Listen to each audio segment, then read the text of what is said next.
Hi guys, I hope you're doing well. Welcome to my channel. In this clip, I want to introduce a course for having 6 stuff in mobile VR. Imagine, with current mobile VR or mobile applications, we are using gyroscope for having a rotation alignment with the mobile device and the camera of the game.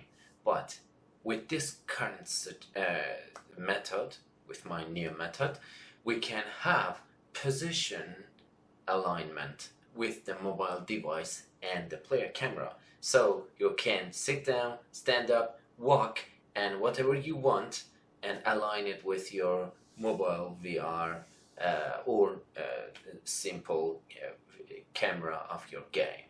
Okay, let's watch and let's get started with the first step of this course. See you soon!